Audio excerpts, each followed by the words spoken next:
we're live.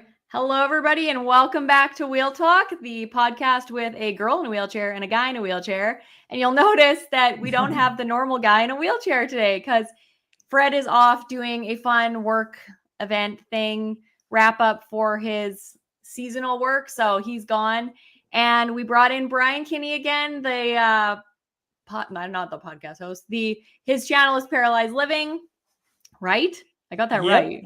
Yeah, Paralyzed. Yeah, I'm like saying that right. Paralyzed Living. And then we're also joined by my really good friend B, and we're going to talk about kind of a heavy topic today, which is the Canadian program, the assisted suicide program, essentially called MAiD. And Brian actually wanted to bring up this topic. I'll actually let you talk about why you wanted to bring up this topic. So I'll let you talk about that, and then I'll introduce B and talk about why he's here too. So stay tuned for a heavy topic. Trigger warning if anybody, has issues with suicide or anything like that.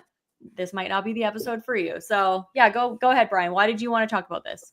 Yeah. So recently, I would say probably 7 months ago, I was talking to my friend from Canada. She is a quadriplegic.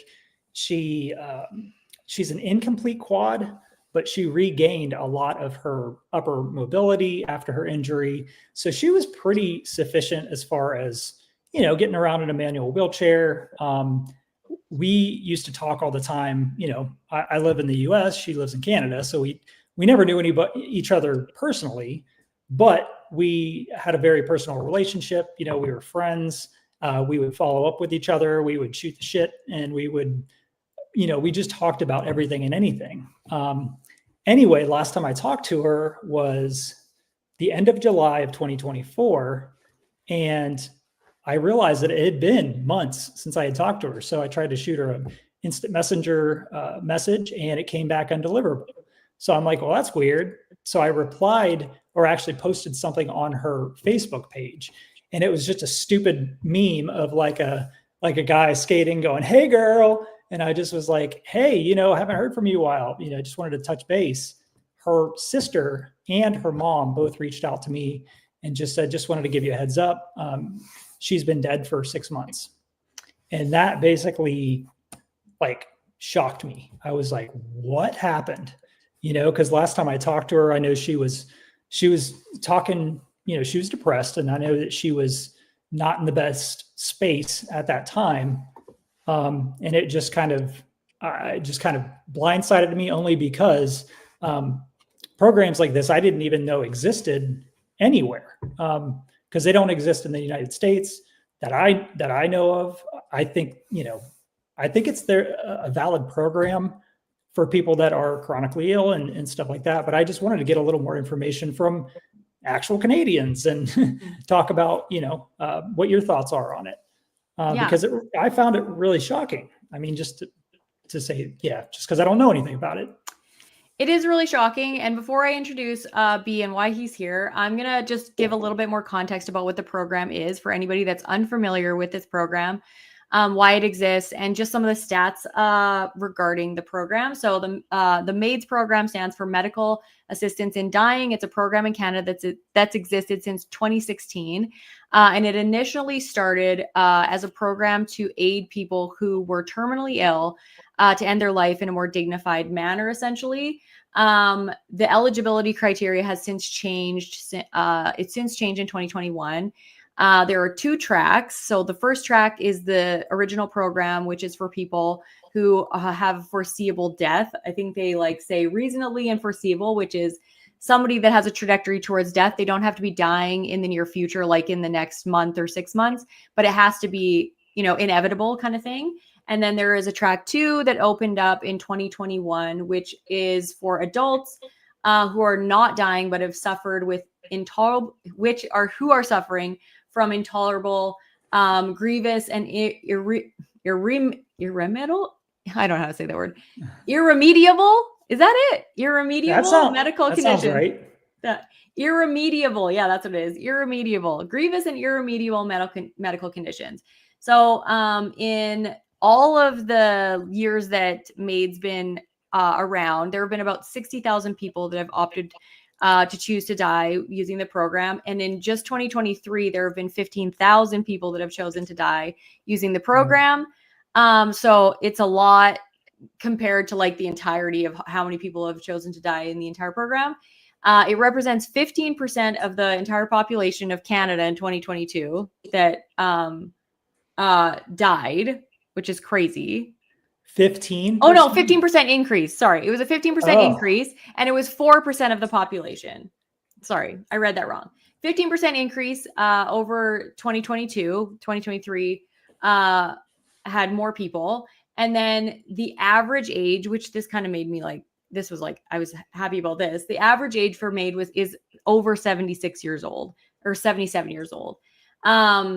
And then 96% of people who have chosen MAiD are terminally ill, and the other 4% are from the track 2. So track 1 still remains the highest population of people choosing MAiDs, and then track 2 is people who aren't, going to die in the near future, but are suffering.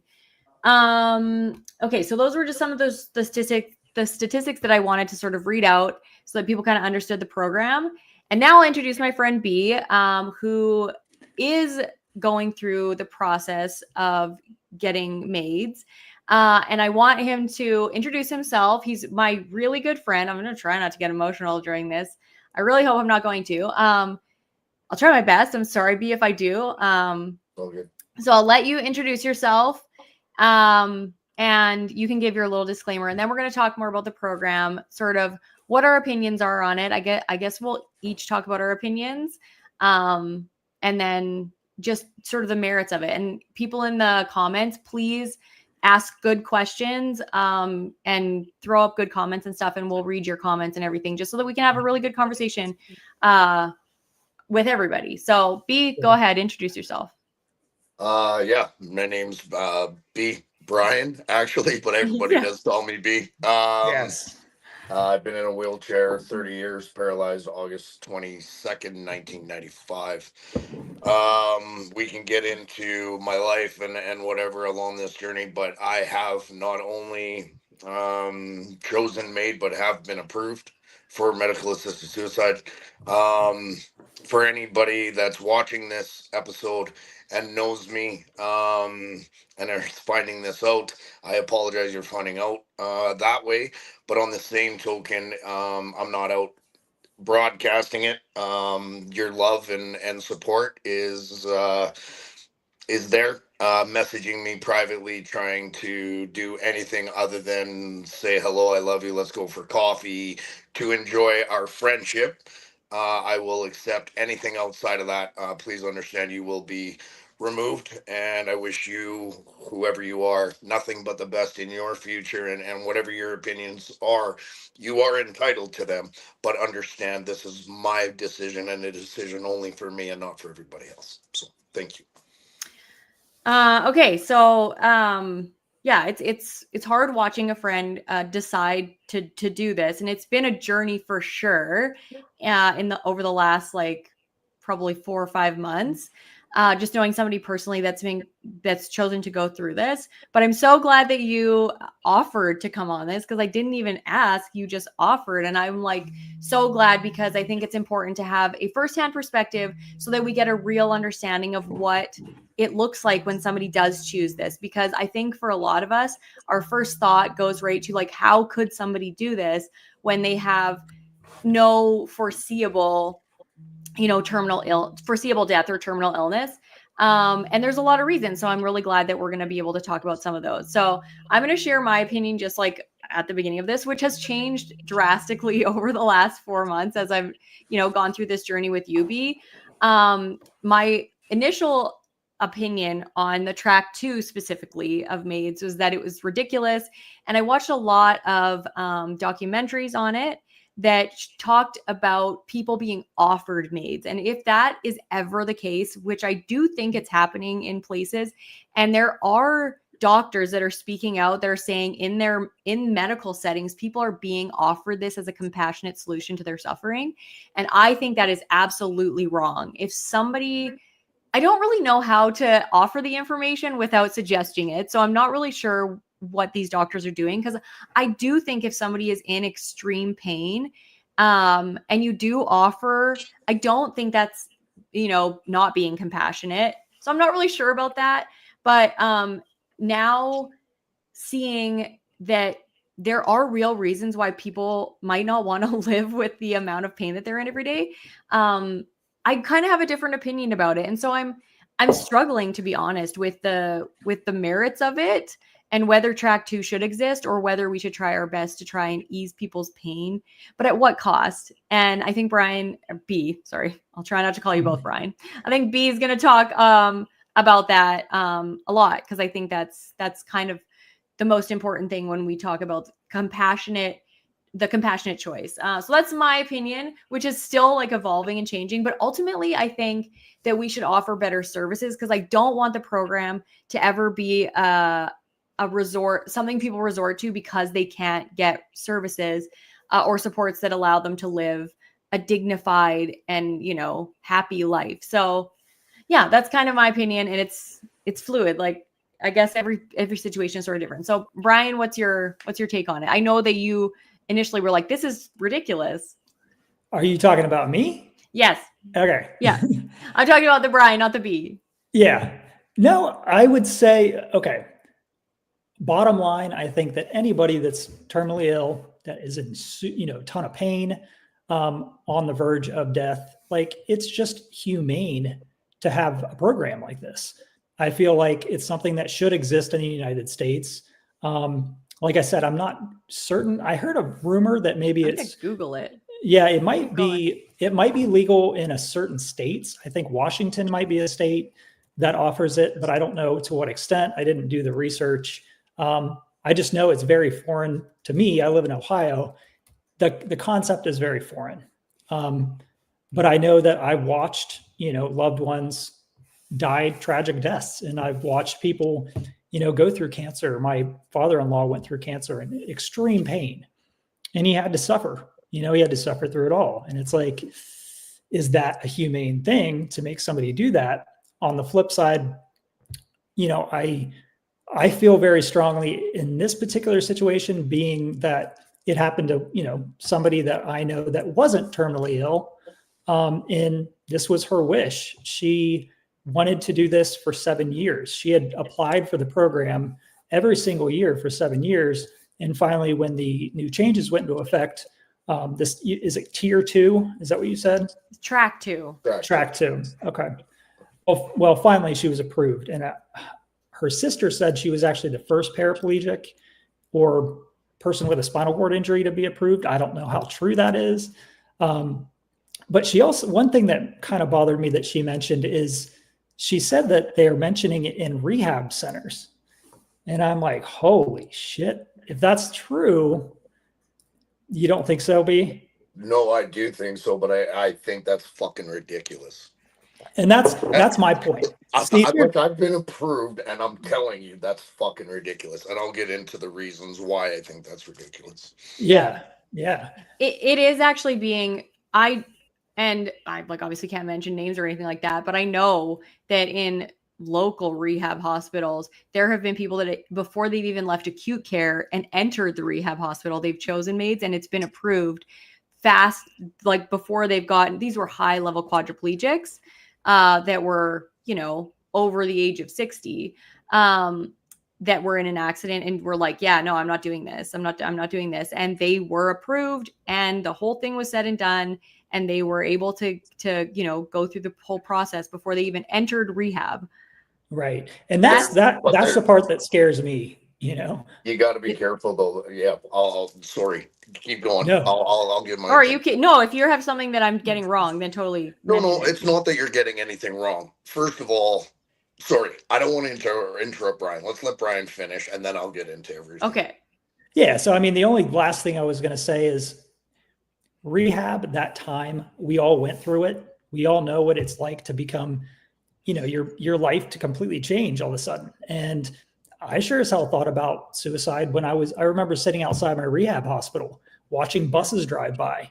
And I literally thought, I'm going to go roll in front of that bus, because I hadn't had the chance to see that this lifestyle might be viable. You know what I mean?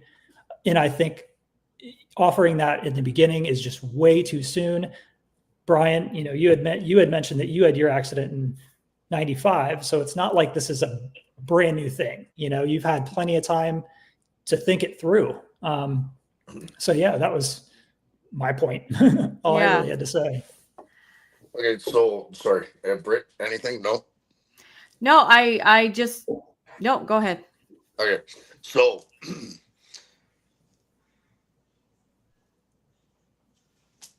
we as human beings do not have the right to ever decide what another person's life length is ever going to be. So,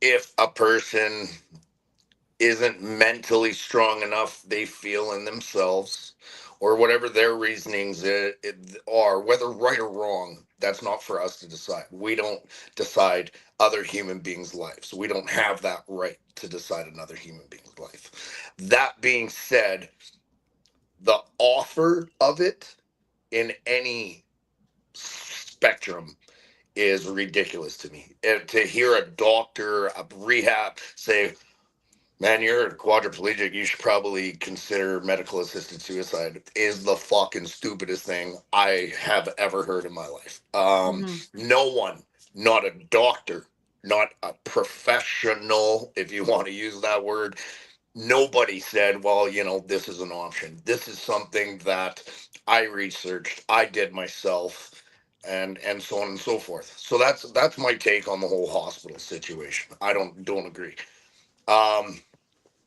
So just history, and then we can get right into it. So again, paralyzed August 22nd, 95, raging alcoholic for 2 years after my accident, heading downhill. Realized at 19 I'm gonna die. Started to rebuild my life, got into sports, started playing wheelchair basketball, got inducted to the Alberta Hall of Fame in 2005 for wheelchair basketball. Damn. Retired from ball. Retired, left. I really didn't like basketball. Sorry to all my fellow ball players, but it really wasn't my thing.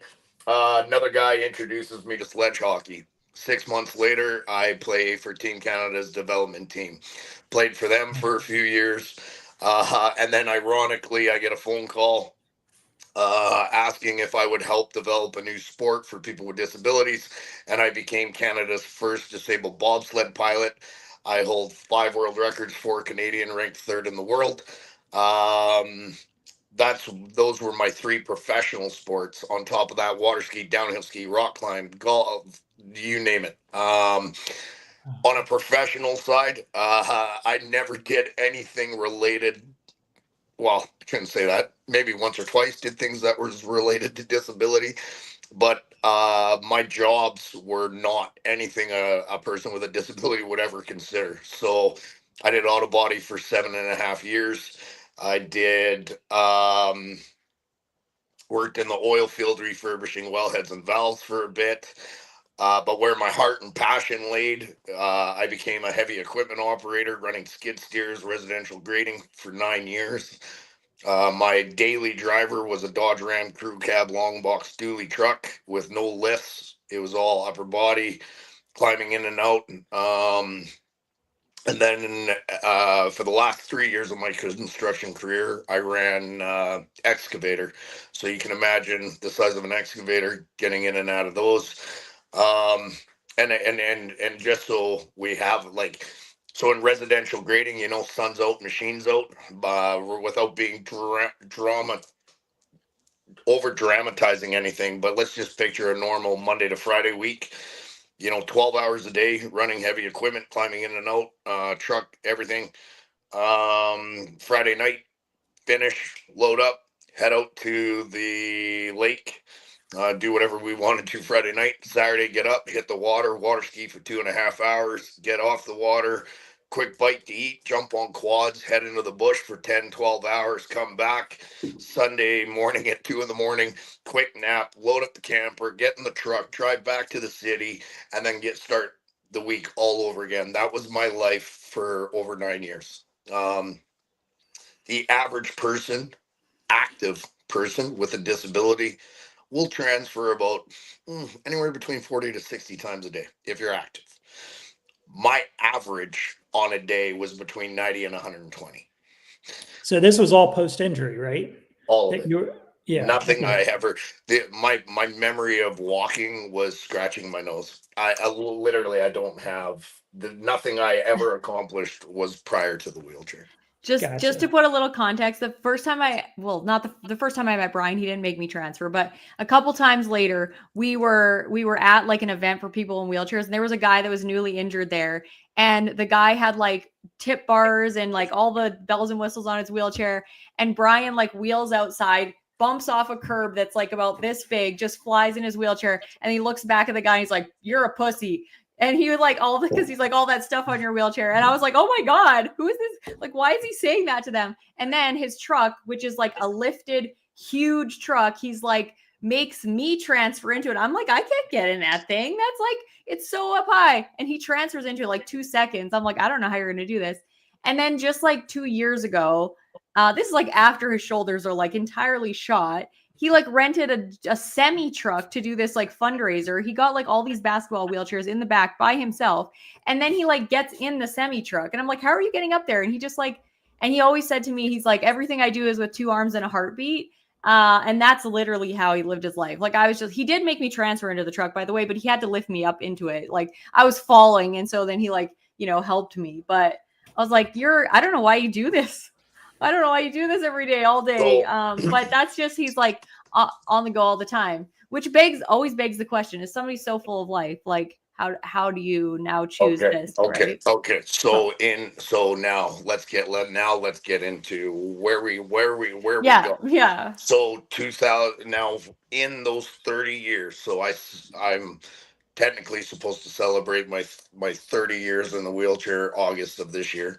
In those 30 years, I've undergone 15 massive surgeries. December of 2020, I had a surgery fail where 8 days later, gangrene exploded out of my body. I was rushed to hospital where I had to undergo 3 surgeries in 5 days. Still didn't correct the problem. Went through another surgery, still didn't correct the problem. 2022 underwent massive reconstructive surgery that up until late had solved the problem, but now I'm running into complications again.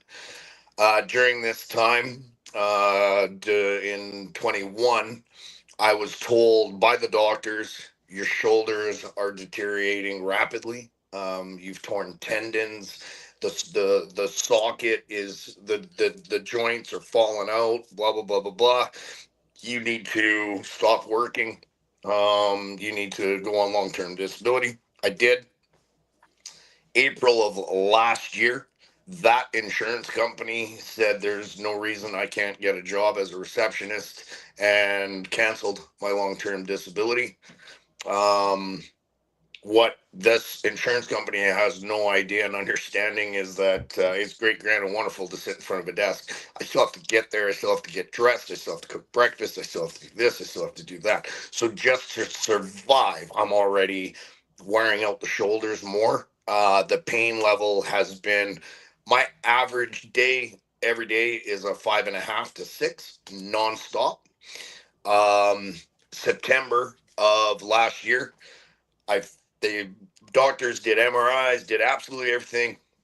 Went into the clinic and they tell me that my shoulders are inoperable. Their one tendon is the main tendon snapped and 4 centimeters retracted into my body. They can't stretch that tendon. All the other tendons have tears. All the tendons have tears in this arm.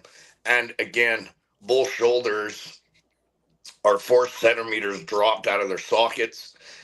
In order to they could do a shoulder replacement, absolutely, but it's a 6-month recovery without weight. Then there's build up for weight.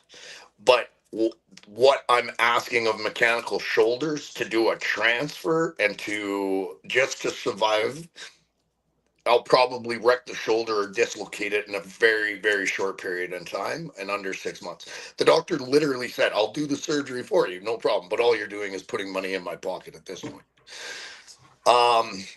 Same time, exact same time that they're looking into the shoulders, I find out. So we've got one problem in my groin, the shoulders. Then I find out that the discs are completely shot in my C5, C6, C7, and there's nerve damage all around my neck. The only, like right now, I'm probably sitting at a pain of 6 just in the neck, not including the 5.5, 6 in the shoulders, not including the 3.5 in the groin. And I'm being honest about the 3.5 in the groin. The pain is 24/7. I have to take a ridiculous cocktail at night just to be able to get a few hours of sleep because I'm consistently in pain. And this is not a life. This isn't. I love life. I do love life. I've loved every minute of my life. I'm so grateful for the life I've had. But that being said, my life is heading in a direction I don't. For viewers and for some of the sensitive ones, recreational drugs, hell yeah. Let's go have a great night tomorrow. Doing opioids to survive is not for me. That's disgusting. Um, I finally, I've refused for a long time. I finally agreed to the doctors that once I was approved that I might as well try to release some of this pain and at least try to enjoy whatever time I decide I have left. It started with hydromorphone, then now it's oxycodone, and I don't like it. I don't like the way it feels. I don't like my stomach. I don't like any of it. And I know where this is heading. And when I say I know where this is heading, I've been part of this disabled community for 30 years. I have thousands of great, wonderful people in my life, and I've watched many deteriorate and the quality of life is not there anymore. Do I love life? Yes. I'm sitting here talking to you too, and I'm sure there's people looking at me going, what the fuck is wrong with this guy? He doesn't look like anything's wrong. Agreed. But you have no idea what pain I endure in order to just get by day to day. And at 47 years old, and again, I understand that's very young, very young. Yeah. It ain't going to get better. It's just going to continue to get worse. So if I'm living at a 6 pain now, I can't imagine what it's going to be like next year, a couple of years after that. We go get surgeries. What am I asking of myself for all of this recovery? What am I asking of myself for all this energy to gain a few more years to have to redo it all over? It's too much. It's a lot. It's a lot of pain. It's a lot of recovery. It takes a lot off the mental side of things. And you know what? I'm honored. I'm very honored with everything I've done, and I'm grateful for all the wonderful people in my life. I'm grateful for all those that support. I'm grateful for all those that argue and want me to be around. I love all of you. But you talked about at the beginning of this, um, you know, we don't want to, for people with terminal, we don't want to see them suffer and blah, blah, blah, blah, blah. It goes the same for somebody with track 2, Yeah, I'm sure, people could say, well, change your lifestyle. It hurts just to transfer into my wheelchair. It hurts to go pee. It hurts to get in the shower. It hurts to cook dinner. It hurts. It hurts. It hurts. It's just deteriorating me as a human being. We don't treat our animals like this. And let's just be clear. Animals, we will, no questions asked, put our animals down that don't have the capability to tell us that I'm just feeling ill, don't have the capability to tell us where they hurt, don't have the capability to tell us what drugs work, don't drugs work. They have nothing. And in the blink of an eye, we will gratefully put our animals down so that they don't suffer. My best friend of 9 years, and I'm gonna get emotional. Wow. I just put my little boy down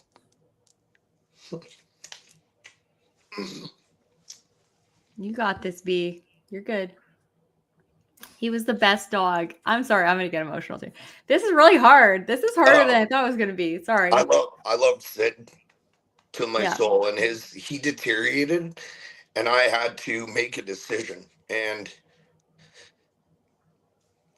it was the greatest, smartest decision I ever made for that for that little boy. He was 12, 13 when he passed. He lived a great life. Everybody that dog crossed, he brought life to them all. But I didn't let him suffer one more minute than he needed to. And I'm emotional because I miss him. I'm not emotional because of the decision I had to make. I am not emotional that he's passed. He sits on this arm with his ashes tattooed into it. Right here. Right here. So if we can treat our animals like that, they can't tell us a damn thing. What right do we have as human beings telling somebody else who has a voice of saying, like, do you know the pain I'm in? Now, where do we go? This is a conversation that can go on forever. What my level of pain is going to be totally different than your level of pain, than your level of pain, than your level of pain. I get it. I get it. But I think the one thing, and I'm not going to talk about them a lot because out of sheer respect, but my family knows how much pain I've endured in these 30 years, how much I've overcome in these 30 years, and the surgeries and the recoveries. Do they want me to go? Absolutely not. Do they wish they could do anything in this planet to change this outcome? So do I. But at the end of the day, I've been given a lot of answers. I know what it's going to take to prolong. I'd rather go with my head held high, love everybody, throw one hell of a party, which I hope I get to do, It would take the strongest of strongs to come to that party and keep their mouth shut about trying to encourage a different outcome. You'd need to come and just enjoy a drink and share laughs. But it's not for anybody else to decide what happens, and my decision wasn't done overnight. It's taken a long time. I had considered this in 2020 when the gangrene had exploded and things were in really shitty times. I fought through it, and that was with them telling me they can do surgeries to help me recover. Now there isn't much they can do for the shoulders. And if you can't perform surgery on the shoulder, but now you want to perform surgery on my neck, like what are we doing here? Yeah. What is the point of fixing my neck when I still need this to transfer and lift and live my life? Like, it's just a pointless thing. Yeah. So again, I'm sitting here right now, even while I'm with you and your viewers, and I am defending and giving reasons to how I got where I am. I don't have to. It's not for anybody else. I don't have to give one goddamn fucking excuse. Am I grateful that track 2 is available? Absolutely. It is important because there are people in this world like myself that are suffering, that maybe have done more suffering than others, maybe less. But there's medical professionals that have looked at everything I've gone through, looked at my shoulders, looked at my neck, looked at my groin, listened to what I had to say and went, I get it. While in the middle of interviewing for track 2, this doctor watches my face as I tried to lift and transfer, or I tried to do, and she's like, "Are you in pain?" And I'm like, "Why do you think you're here?" She's like, "Wow." She's like, "Because first appearance of you, you look healthy, you look strong, you look great." That's exterior. And I think what struggles for a lot of people too is that, and I'm in this, I'm under the same category. There hasn't been an in between. So as we discussed, my life has been crazy. My life has been full throttle. I've never been paralyzed as far as I'm concerned. In 30 years, maybe the first two, but that was it. I was never paralyzed. I did what I want, when I want, how I want, to the max, which is how I got to where I'm at. We are working on doing videos of live your life the fullest. You can live it like this, and these are all the great accomplishments. But if you want longevity, here's some guidelines that I would like to pass Yeah. along to my disabled friends moving Yeah. forward. Like maybe don't drive a Dodge Ram crew cab long box dually, with no assistance for 9 years. But I just it it if somebody says to me now, I have somebody who, I don't know if they're ever going to see this, but 2 years ago, a family came to me, and this gentleman had gone through a tragic accident. And he tells me he lives in all this pain, and I went and saw him, and I remember saying to him, like, there's so much to life, bud. Don't give up. Don't give up. Like, you're fresh. You're new to this injury. Blah blah blah blah blah. Here I am 2 years later, and I want to reach back out to him and not apologize, because I think everybody, and that, including the ones that are in the hospital right now, thinking this is it, life's over. Give it a shot. Give everything a try. But if at the end of the day that person can't do it, what are we asking of others? Why for you to be alive while you're in misery in your head, while track 2 came along and is giving people an option to do it peacefully. If another reason I'm choosing track 2. Imagine if it wasn't available. What are my options? And people have asked me this along this journey. Like, Brian, if you don't have track 2, if this isn't an option, what would you do? What would you do? Yeah. I asked that. Okay. Actually, that's my question too. Yeah. Okay. Yeah. I So asked that too. I was like, okay, so if this in my wasn't. eyes, there's 2 options. One, opioids, drugs, the path that I don't want to go down. Or 2, someone's going to find me somewhere. Now, what sounds more humane to you? Does Yeah. it? Yeah. Do you want to drive through every single city, state, country, and look at the amount of homelessness and opioid and drug problems in every single continent around the world? All because people are put on these drugs, and these drugs are addicting, and these drugs do take away pain, but over time your body becomes reliant. So now we're up in dosages and blah blah blah blah blah blah blah blah blah. Look around the world and see it. I don't want to be that guy. I don't want to be that statistic. I don't want that out of my life. And I'm telling you, I'm already starting to see, like, with these drugs that they've got me on, the dependency of them. Yeah. Mhm. Now, you want to talk about the other option? Forget my family. Forget my friends. The traumatization I'm going to cause somebody finding me, whether that's their profession or not. Ambulance, Yeah. fire department, police department. That's not who I am. I do Yeah. not want to cause that kind of trauma to another human being.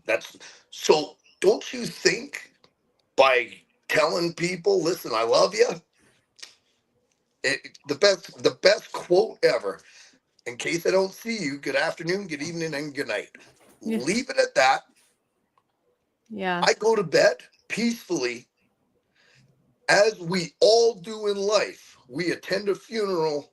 We're going to miss those people with all of Yeah. our heart, but at least they passed like they wanted to, not passed because they were forced to. Yeah. Yeah. I always think that there's like, I have had personal experiences with suicide, in my family, and it's traumatizing for the other people around. And it's like, And I don't know if it's better to be prepared. Like I was talking about this with you a while ago, B, and I said, like, it's worse but better. Like it's weird. It's like a weird mix of like, comfort and yet like prolonged sadness knowing that something's coming up. But I also think that it like prepares people emotionally to be okay with losing somebody. I'm just going to play devil's advocate for a second because I just want to bring up some of the things that I'm glad that you came on because you're obviously people can see you're a very sound mind. You're not a person that's been pushed into this decision. It's like the opposite. You've had to push people away to be like, fuck off. I'm doing this. I don't care what you think. What about those people like that have like suicidal ideation that like they're in pain and they can sort of not like fib their way, but like if they just kind of like, they look, you're in a wheelchair. Of course you're in pain. You're a quadriplegic. Of course you have chronic pain. You've had multiple surgeries. Of course you're in chronic pain. But really they're just like, I'm done. I don't want to be in a wheelchair. Like I'm worried. That's what I worry about so much. And I know that like Stop. yeah, Time out. yeah. It goes back to the original comment. Yeah. Yeah, we've lived lives, good lives with wheelchairs. We can show, but who are you to decide what that person can and cannot handle as a disabled, as a chronic pain user? You are making the judgment on another human being. That is whether mentally strong enough to handle it or not. That's not for you to decide. Yeah. And I was just going to say, I think that's exactly why I'm glad you came on this podcast because I needed to hear, of course I have my own opinions and that's all I can know because that's all I have. If I don't hear from other people, then how am I going to know? So, yeah, I mean, I get it. Yeah. I get it. I'm not saying, and what's the greatest comment is that comment. You have your beliefs, and like whether you agree to it, don't agree to it, whatever the case may be, you get it.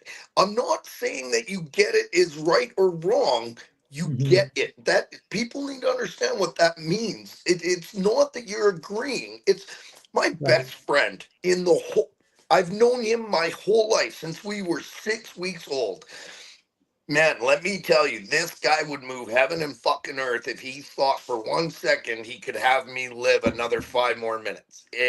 Like he's not happy with this decision. He'll never agree with this decision, no matter what I do. We talk every fucking night. The man gets it. Doesn't agree with it, but he gets it. That is a comment that I think people need to really try to learn. I'm not asking. First of all, I don't give a fuck. I don't need your approval.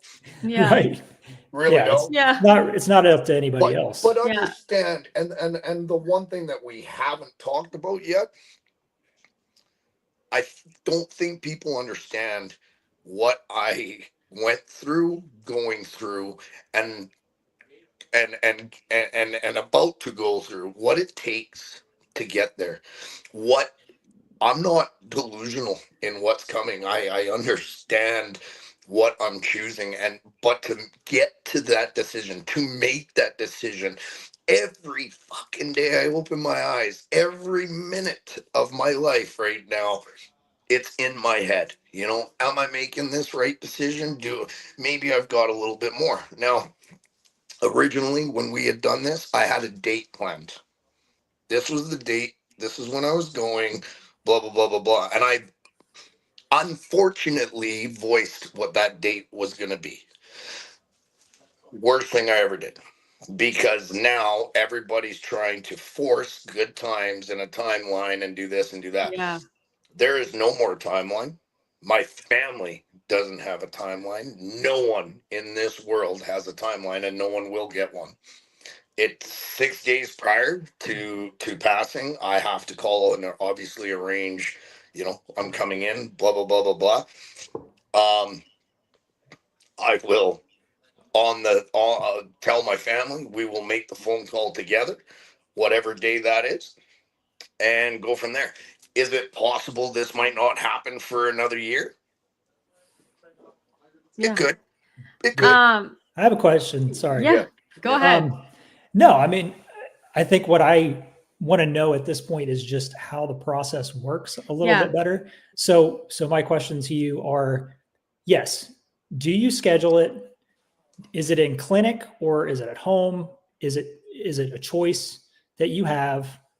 Do you want your family there or would you rather be alone? I'll just a sec. I'm gonna read off some of the like things off of the Canadian website before you talk about your experience, Brian. B. Before you talk about your experience, B. Just so that there's like these are like what the Canadian website says, and then you can talk about like what has actually happened in your situation. So on the actual MAiD's website, it says there's 2 methods of medical assisted dying that are available. Method 1, a physician or nurse practitioner directly administers a substance causing death, such as an injection. This is clinician administered medical assistance in dying. You can choose method 2, which is a prescribed drug that an eligible person, that is obviously a different process you have to go to in order to be eligible to take the drug, because some people can't physically give themselves the pills and all that stuff. And you can bring on your own death. This is self-administered dying. I no idea what the process is like for that. It doesn't really go into much about the eligibility for that. It does say that in order to be eligible, you have to be 18 years and older. So no, minors can't do this. You have to have a grievous and irremediable medical condition. You have to make the request voluntarily. So if somebody finds out that it was suggested to you by a medical practitioner or anything like that, that's a no-no or should be a no-no. You have to give informed consent to receive the medical assistance in dying at the time of your choosing, and then right before the injection is administered, you have to give informed consent again. So you can't just be like, I want to die, and then like right before they give the needle, they're like, no, you said you were going to do it. Sorry, I'm doing it. So those are some of the like safeguards, I guess, that are on the website that says, so safeguards, you have to have 2 independent medical assessments. The doctors can't know each other. They can't previously have known you. You have to make a written request signed by an independent witness. You have to know that you can withdraw at any time, including at the time of injection. You have to provide final consent before receiving the injection. And you can only give advance consent in certain situations where, like, if you're unconscious and you lose consciousness and it's the date of your injection, that kind of stuff. So those are some of the safeguards. And now, B, I'll let you talk about what your personal experience has been in terms of the process that you've had to go through. How long did it take? All that stuff. Yeah. So, printed off the forms, whatever. I had the forms sitting on my desk for the longest time. Finally made the decision without telling a soul about it. Filled out the information. Now I took it a step further. You like technically you just fax it or send it in to MAiD. MAiD's its own entity of whatever, of the government. I went into my family doctor. I handed him my forms. We had a conversation between me and my doctor. My family doctor is not a MAiD supporter. But respectfully, it's your decision. Are you sure this is what you want to do? Yep. He obviously knows my medical history and the pain and blah, blah, blah, blah, blah. He faxed the forms through. Then you're assigned a caseworker, if you will, a caseworker, somebody that's in kind of your mediator. We talk, we go through your life, your reasonings for wanting to go this way. She makes the very initial assessment, stating that, okay, yep, you know what, I feel that this is warranted or this might have merit. They send the first doctor. So the first doctor comes to your home, which I thought was really good. And the reason I say that is because your doctor gets to see your home, your lifestyle. You know, if you come in and you're a hoarder, not that, sorry for the hoarders out there, but you know what I mean. You know, you come in, you got boogers hanging out, you know, shit in your pants. You're, literally like as homeless as you can get with being in a home, whatever the case may be. I just thought it was great that the doctor got to come in, sees my home, sees trophies on the wall, sees my living room, I thought that was really nice.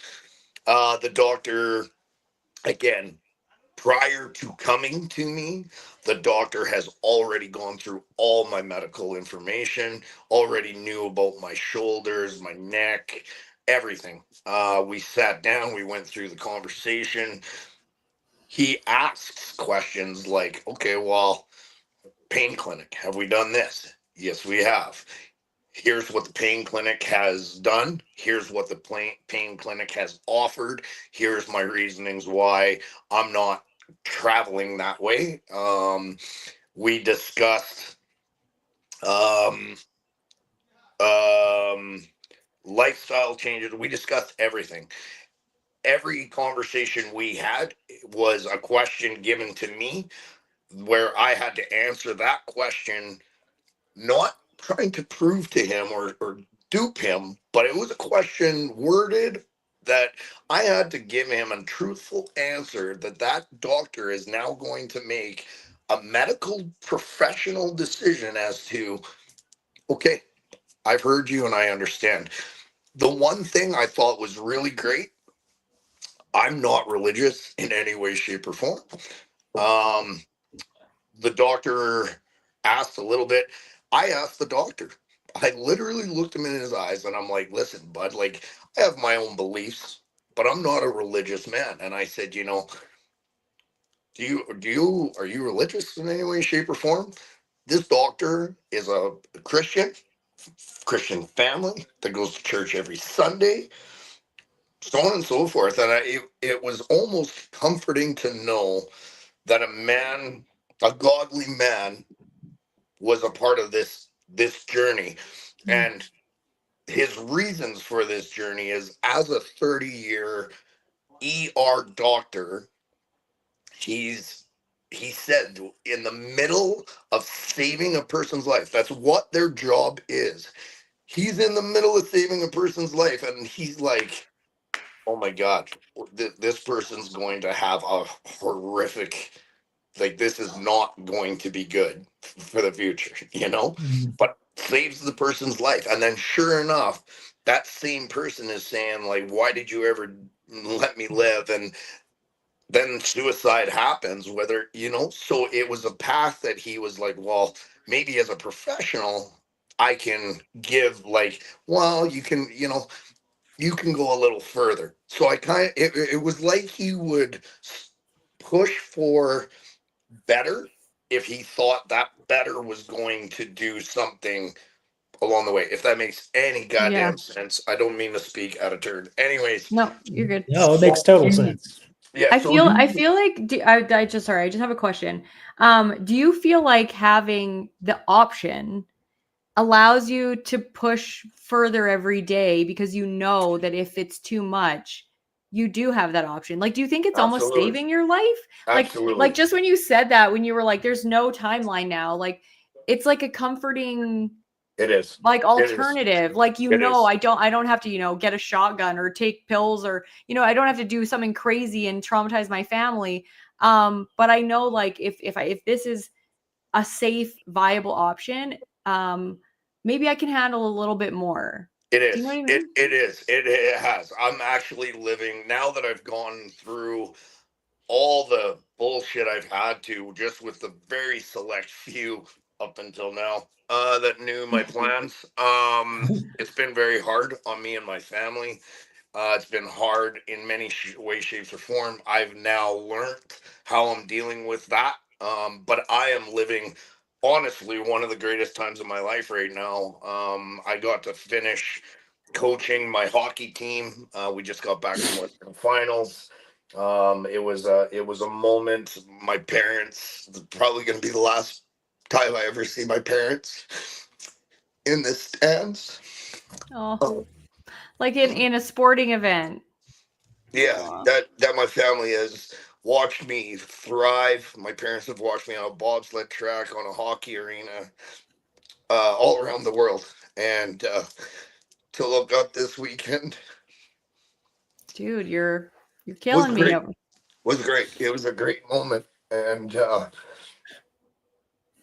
You know, I'm living the best last moments of my life, and I'm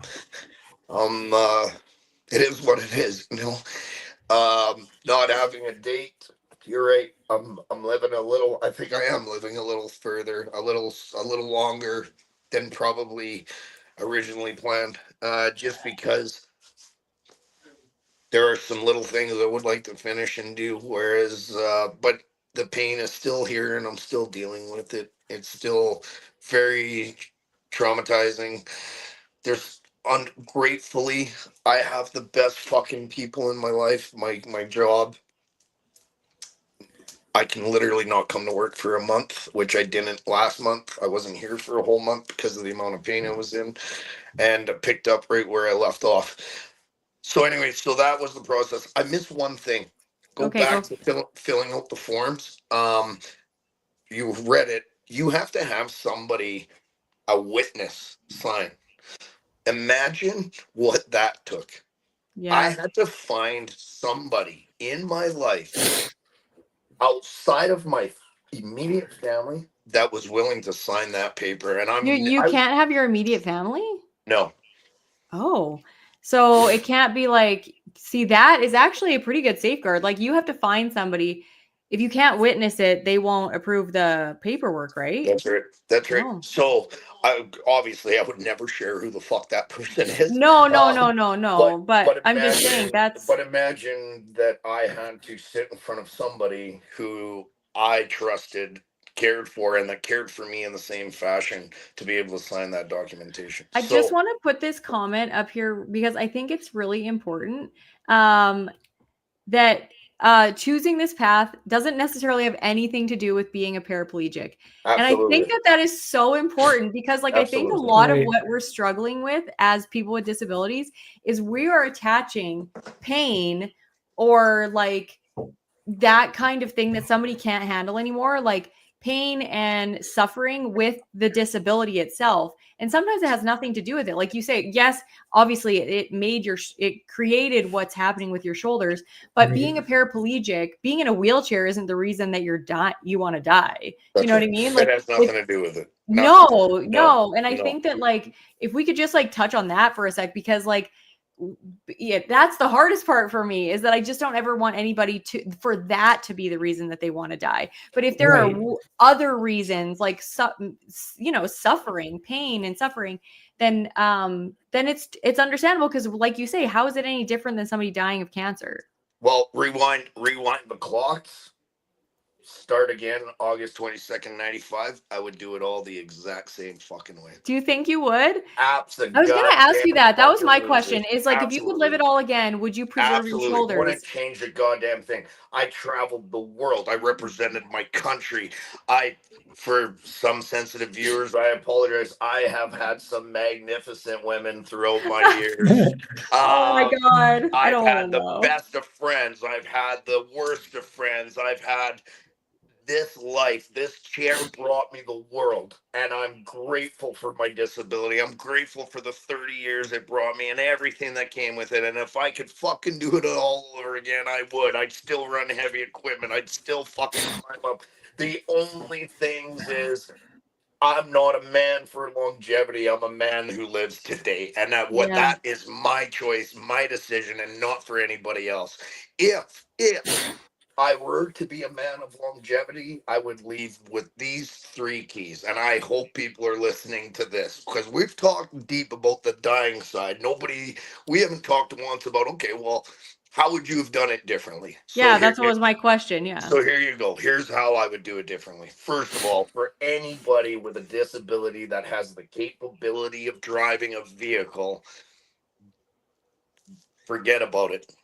Don't worry about owning hot rods, fancy fucking cars, climbing in and out. Get an accessible vehicle. Do not take your wheelchair apart and pull it in and across your chest every day. Do not do it. If you just go to work and back, that's 4 times a day. Imagine doing that 365 days a year for 30 years. You're wearing out those shoulders. Eliminate driving anything but a wheelchair accessible vehicle. Number Hmm. two, your home. ensure that your home is accessible. No bouncing up and down stairs. All your drawers have slide out drawers that you can pull things out so you're not bent over digging into the back.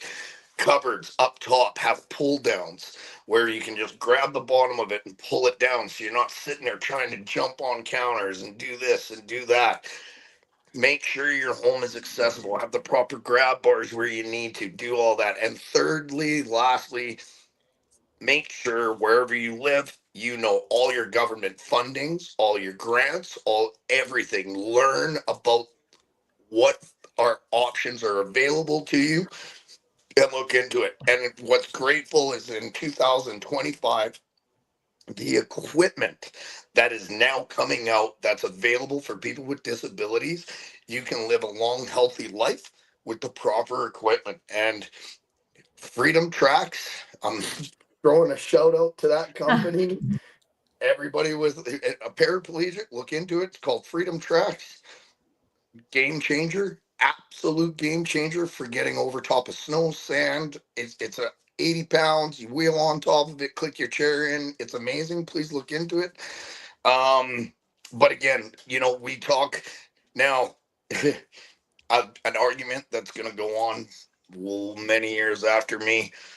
To all the manufacturers out there, get off your fucking high horses. You make enough money, drop your prices, grow up. I was just going to say, I was literally just going to say that. I was like, oh, it would be so nice if everybody could just get all of the amazing equipment. Absolutely. But knowing the government funding, or even just like for sporting equipment, like things that are available in terms of grants, there are programs out there like High Fives Foundation, the Challenge Athletes Foundation, and like all these different things that you can get things that maybe not for your home, which I wish. Home and vehicle are the two most expensive things. And I think that's why a lot of people don't get those kinds of accessibility things. But I've always had an accessible vehicle, and as long as in Alberta, if you're working, the government will pay for the vehicle adaptations. They won't pay for the vehicle, but I've never paid for a vehicle. Actually, I did my first vehicle. So that's wrong. I paid for my first vehicle adaptation because I didn't know about it, and I was just in university. But back then you could put used equipment in vans, and now in Alberta, they won't let you because they say it's like unsafe or something. But they will pay for it now. So I think my van, I paid for my van, but then they put the $15,000 worth of adaptations in it for me, and I didn't have to pay for that. And that's one difference I would say with Canada. You guys have it made in that regard. Yeah. Because the States, we don't have, we have to have private insurance. And yeah, I know Britt, we've already talked about this. But yeah, we're basically on the hook for all the equipment. If you need a $65,000 wheelchair van, you're paying $65,000. If you buy a car and you want to put permanent hand controls, $2,000, like out of your pocket. Yep. You want to get freaking wheelchair tires, $100, or $120. It's like, this is bullshit. Why are we paying this much money for essentially something that you could get for a bicycle for $30, or whatnot. But yeah, it is that is so frustrating. It's like, we just bought a quad. So my husband just bought a quad for $9,000, and my wheelchair in Canada costs more than that. Ridiculous. Yeah. Ridiculous. I'm like, I said to my husband, like, you should tell the quad guy how much my wheelchair costs compared to the quad. He's like, no, you should tell the wheelchair people how much the quad costs compared to the wheelchair. It's so dumb. And that is like another thing that always kind of like scares me, is that and I know this isn't your case at all, Brian, because you have a wonderful employer and all of that stuff. Even though the insurance company, there's somebody put in a comment here said, I hope the Sleeves Bag insurance company is watching. Yes, I hope so too, because they're in Canada. We do have that. We're like disability insurance or long-term disability or life insurance or anything like that. They will fight tooth and nail to not pay out what you literally have paid premiums on forever and you're entitled to get. And it's so annoying. And yeah, it's just ridiculous. But I'm not sure what time you have to hop off, Brian, because I know last time. Time for this. No. I mean the other Brian. Oh, because he's on lunch break. Yeah, I've got 10 more minutes. So Okay, it would yeah, I be, figured so. Let's get back to the conversation, because Yeah. I think actually I love, well, I love you, Brittany. Brian, you seem to be an incredible dude, but yeah, you too, man. You too. let's get back to the suicide thing. So, and real quick, the last comment about you don't have to be paralyzed, you're absolutely right. Yeah. I do feel that even in the insurance world right now, you will get more coverage and be approved if you say you have a mental problem, struggling mentally, than you will with an actual physical problem, which is a little messed up to me in certain ways. I feel that, that being said, who are we to judge? And again, the whole thing about MAiD is whether so if you are strong against it, and you feel it should be removed, are you prepared for what that person may do without it? Yeah.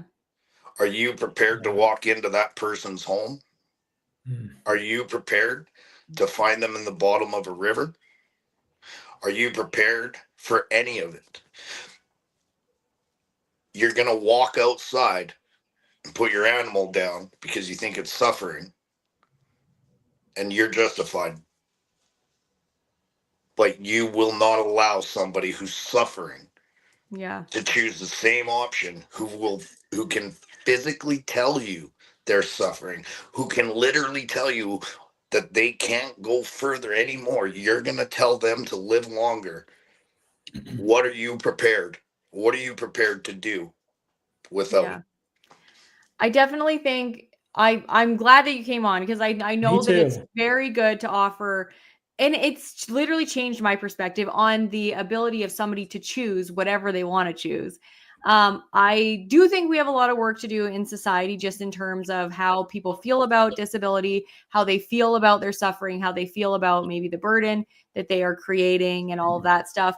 And that does create a lot of mental suffering. So in 2027 in Canada, they are opening up track 3, which is just for mental illness and mental suffering in the absence of physical disability or pain or whatever. Because now the mental has to be paired with some sort of physical pain or disability or whatever. But I hope that, I don't know how I feel about the track 3, the in 2027 opening up. But I do think that we can do a lot in society in terms of like making people feel better about having a disability, so that they do not have the mental suffering that probably is accompanying a lot of the physical suffering. I think But society as a whole can yes, change the mental side. Forget disability, forget all yeah, of it. If society can learn to love again, oh, respect yeah, each other again, and be supportive rather than so fucking judgmental and thinking their opinion is God's fucking will, yeah. I think we can stop a lot of mental suffering around the world. I agree. I think especially with the political climate in Canada and the US right now, everybody's in some camp, and everybody thinks the other people in the other camp are stupid and all that stuff. And like, I don't talk about politics on here ever. But I just think that like we really need to love each other more and understand each other more. And like you said, B, when Brian said, I get it. That's all you have to do. You don't have to agree at all. You just have to say, I get it. And that's how you hold space for people. Like, how do you hold space for people? But it's a hard conversation because, like you said, Brian, when you found out about this, that somebody you knew and had talked to, it was a very like hard pill to swallow that somebody in a similar situation as you chose this. So Brian, Right. I would like to say something just to you. Yeah. I don't give a fuck about anybody else. This is just to you. which Um, which who? Which it me? it Britt or it Brian? really, Brian, Oh, okay. it really, I just learned today through you. Um, you know, you had no clue, you had no idea, and this person passed. Mhm. They're on your side, bud. Obviously, there's going to be hurt and pain that you never got the chance to say goodbye. You never got the chance to maybe try to see to change or do whatever, but that wasn't for you to decide. No. And the reason Mhm. that this person chose to go the way they did wasn't because they didn't love you. It was because they loved you. The Yeah. reason they didn't tell you is because they loved you. The amount of suffering that person had to go through with just the very small people that they told was Right. so much on them, you'll never understand. And I'm telling you, I'm living it right now. And I just opened Pandora's box, and I can hear my best friend in my ear going, what the fuck are you doing going on a podcast when you and I just talked last week about how you were sick and tired of people's fucking opinions and blah blah blah blah blah. He's absolutely right, but I now know how I'm going to deal with it. But just know, please, bud, from me, it was probably the best way that person left. And it's not because they didn't love, it's not because they didn't want to share. It's just that it gets to a point where enough's enough. And it's easier to find out somebody passed Yeah. than to know they're passing, and how everybody wants to ram in time. So please, if I can give you any peace of mind, is that they did it out of love, and don't hold any resentment about that. Not at Remember all the all. wonderful times that you had with that person and the love that Right. they must have had to just not bring you along this journey. Mhm. That was the conclusion I reached, because I went through the emotion. I went through the shock. Just what are the stages of grief? It was at the end. The acceptance stage was knowing that, yeah, I think she knew that it would hurt me to know ahead of time. So yeah, I think it was out of love. I really do. And I think I just wanted to tell you, like, I respect the hell out of you for Thanks. coming on this podcast today. Yeah. I respect the hell out of you just as a man, the very little I know about you. I respect the hell out of the fact that you have lived your life to the fullest. And I think that is what I needed to hear. Personally, in this situation, of the wheelchair, yeah, I mean, it's not a huge part of your life, but it is a part of your life. My regret for somebody else would be that if they chose to do this prematurely without really thinking about it, not potentially getting the life experiences that we get, and that you've had, because there's so much shit that I've been able to experience since I was injured, that had I rolled in front of that bus, I would never have, I wouldn't have a wife. I wouldn't have a daughter.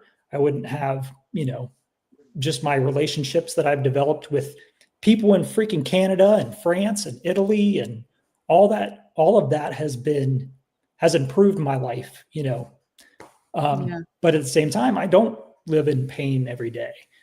So I get it. Like I said, I totally get it. The only thing I was going to say was that, man, I told you in the beginning, like, I'm a car guy. So like, there's one of those situations of, yeah, it's like, do I drive a vehicle I hate because it's a wheelchair van, or do I get in that sports car? I mean, like, you kind of have to gauge the pros and the cons. But Yeah. own a sports car, take the van to work. Right. Do you know what I mean? Right. Like, That's a good point. Yeah. Well, yeah, for day to day to day to day to day to day living. Yeah. Right. It's a van. Get And over it. it's funny because even every, person that's been in a wheelchair for 50 years has said the same damn thing. Take care of your shoulders. Take care of your shoulders. Because I mean, I've even had, an elbow that's gone out on me, and it's like, how am I going to get around with, I'm spinning in circles with the one arm that, so I get it. It's I think, like, this brings up another really good thing that we can talk about on another podcast, Brian, is that it's the things that we want to do, just because we want to do them, aren't necessarily always healthy for us. And there is that balance. Like you say, B, you decided to live full throttle, and some people will decide to do things like Brian. You might decide, I'm going to drive a car for my whole entire life. That's what I'm going to do with my shoulders, and the rest of the things I'm going to save my shoulders for. So you can maybe find a balance that way. But everybody has to decide for themselves. Like you said, B, everybody has to decide what their level of balance looks like, and what cost later on in life that might entail, or, doing things like physio and massage and like acupuncture and, strength training for your shoulders and doing whatever that like makes it so that your shoulders have more longevity. Who knows? And some people are just lucky as shit and their shoulders never fall apart. And then other people are, you know, their shoulders fall apart in 2.5 seconds. Like my father-in-law, his shoulders started falling apart at like 19. And it was just like terrible luck, you know, with his genetics. So, but anyway, I know you have to go, Brian. So I'm going to let you kind of talk about as we end off, what is something, if somebody knows somebody personally that is going through this situation, what can we do to be compassionate towards that person? How can we show up for that person in a way that is non-judgmental and helpful? I have all this answers. So to anybody going through this, for the person that has made the decision, I tell you to give every person 20 minutes, 30 minutes. Tell them, let them go, process, and tell them the next time you speak, you will give them 30 minutes of your time to have an argument or discussion or whatever they want to do. But after that 30 minutes, it is no longer invited and you're no longer willing to have that discussion. Okay. That's number one. Okay. For the people around that are going through this with a friend, a family member, whatever the case may be, remember, one, you're not that person. You're not in that person's body. That's number one. Doesn't matter how much you fucking love them. Doesn't matter if they're your husband or wife or kid or blah, blah, blah. You are not that human being. That human being is telling you something. Listen to them. Your opinion, although it's your opinion, is not fucking God. It's not stamped. It's not carved in stone. It's your opinion. That is all it is your opinion. And your opinion can be shared, but it doesn't have to be rammed into that person's throat. And three, just remember, now there's some people out there that maybe we could have this and a whole nother conversation, but remember what it took for this person to come to this decision. And I hope that the people that are considering this decision, you give it a long time. Again, you remember at the beginning of this conversation came up in 2020 for me. It has been in my mind for years. It took a long time for me to even fill the forms out. It's taking a long time to decide when I'm, how I'm doing this. Just imagine what that person is going through, and just if you can support that person.